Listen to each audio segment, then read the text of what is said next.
Hello, aujourd'hui j'aimerais te partager quelque chose de très important à mon sens.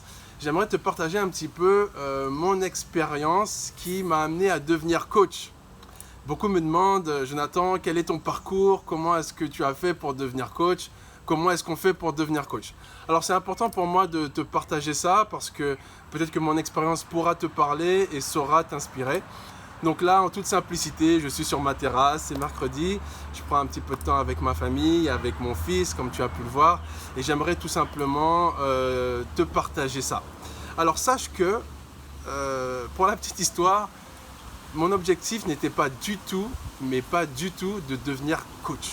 Voilà, à l'époque, je ne savais même pas que ça existait, donc c'était pas du tout dans mes aspirations, c'était pas du tout mon idéal ni mon rêve de devenir coach en fait. Donc comment ça m'est venu?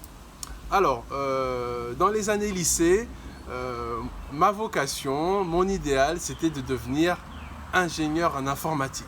Pour moi, c'était ça. Je voulais devenir ingénieur en informatique. Pourquoi? Parce que ça faisait bien d'être ingénieur en informatique. Je serais classe dans un bureau, devant un ordinateur. C'est un métier rémunérateur. Donc pour moi, c'était mon idéal à cette époque-là. Je voulais devenir ingénieur en informatique. Voilà, c'était le métier idéal. Avec ça, je serais in, quoi. Je serais dans la place. Et donc, du coup, j'ai fait des études en ce sens. J'ai fait un bac scientifique dans l'optique de faire des études en informatique. Et après ce bac, je suis parti à Londres pour apprendre l'anglais, puisque pour moi, un ingénieur, c'est aussi une personne qui sait travailler à l'étranger, donc qui parle anglais. Donc, je suis parti apprendre la langue. Et lorsque je suis parti là-bas, en fait, j'ai fait différentes activités professionnelles. J'avais 18 ans. Donc voilà, il fallait que je vive et que je gagne ma vie. Donc j'ai fait des métiers comme la plonge, comme serveur, comme homme de chambre. Donc j'ai récuré les toilettes, j'ai fait les lits, etc. Donc j'ai fait pas mal de choses. Et un jour, comme je parlais bien anglais à la fin, donc j'étais vendeur dans une grande enseigne. Et j'ai vraiment aimé ce métier de conseiller commercial en fait. Pourquoi? Ce que j'aimais dans la vente, en fait, c'était de pouvoir échanger avec les gens. Je me suis aperçu que j'adorais échanger avec les gens. J'adorais transmettre un message. J'adorais lorsqu'ils me parlaient, lorsqu'il y avait une interaction avec les personnes que je côtoyais. Et je passais du temps avec chaque personne. Parce que c'était pour moi un réel plaisir. Et là, je me suis dit, mais en fait, Jonathan, il y a quelque chose que tu aimes. Vous savez, lorsque vous aimez, vous ne comptez pas les heures, vous ne comptez pas l'investissement. C'est de l'amour, c'est du love. Et je me suis aperçu que j'avais cet amour, en fait, pour la communication, pour les gens. Et j'ai voulu creuser, en fait. Donc, j'ai fait des études aussi en ce sens, et des études commerciales, et je suis devenu vendeur. Et donc, en tant que vendeur, je m'épanouissais dans mon activité professionnelle, je gagnais de l'argent et tout, mais j'avais quand même un manque. Et pour moi, il me fallait quelque chose de plus. Je ne savais pas quoi, mais il me fallait quelque chose de plus.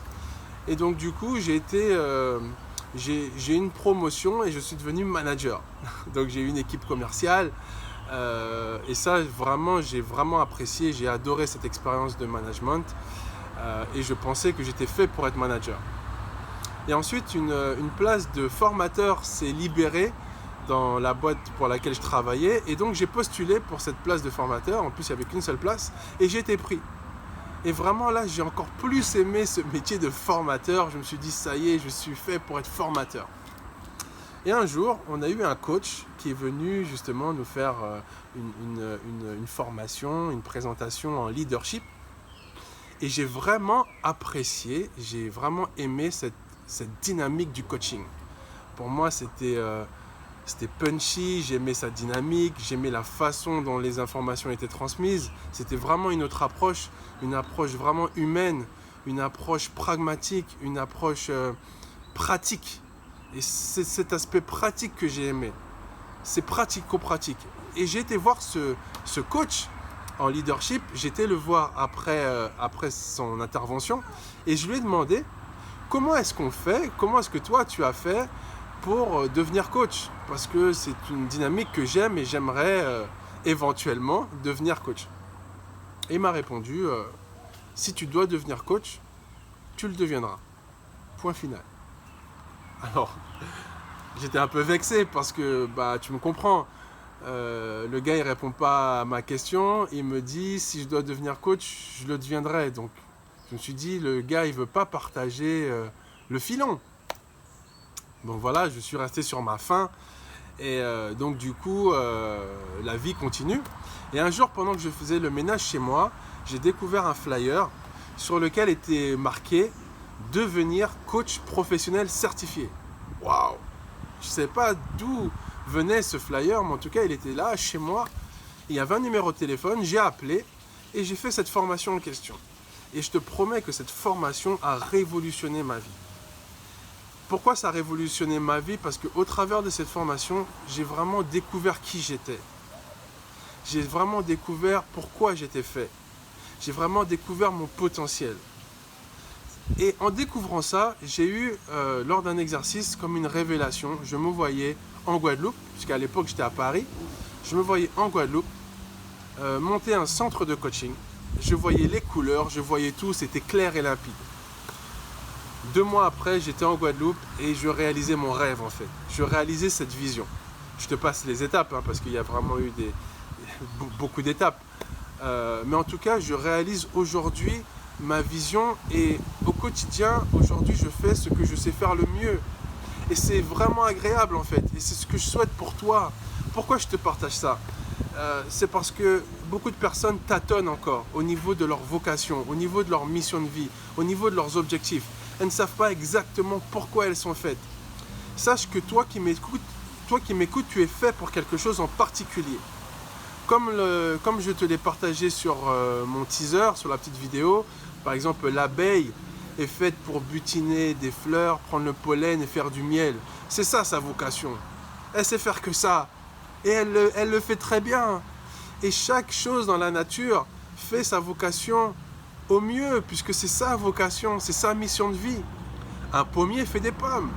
Un manguier fait des mangues. D'accord? Un bananier fait des bananes. Un bananier ne va pas faire des mangues. Il ne peut pas faire des mangues. S'il fait des mangues, il va mal les faire. Ça ne sera pas de bonnes mangues, puisque sa vocation, c'est de faire des bananes. Et toi, tu as une vocation particulière par rapport à ton caractère, par rapport à ta vibration, par rapport à ta personnalité, par rapport à tes dons, par rapport à tes compétences, par rapport à tes talents. Tu as une mission de vie. C'est ce qu'on appelle une mission de vie. Tu as une vocation. Il y a quelque chose que tu dois accomplir et que toi seul peux accomplir. Que ta femme ne pourra pas accomplir, que tes enfants ne pourront pas accomplir, que ton mari ne pourra pas accomplir, que tes frères et sœurs ne pourront pas accomplir, qu'une personne que tu penses être mieux que toi ne pourra pas accomplir. Parce que toi, tu dois l'accomplir. Tu es unique et par rapport à cette unicité, tu as une mission qui est bien particulière et qui va vraiment t'épanouir. Parce que le jour où tu auras trouvé ta mission de vie, tu auras trouvé le sens de ta vie. Le jour où l'abeille a trouvé le sens de sa vie, elle est contente l'abeille. Elle ne cherche pas je sais pas quoi.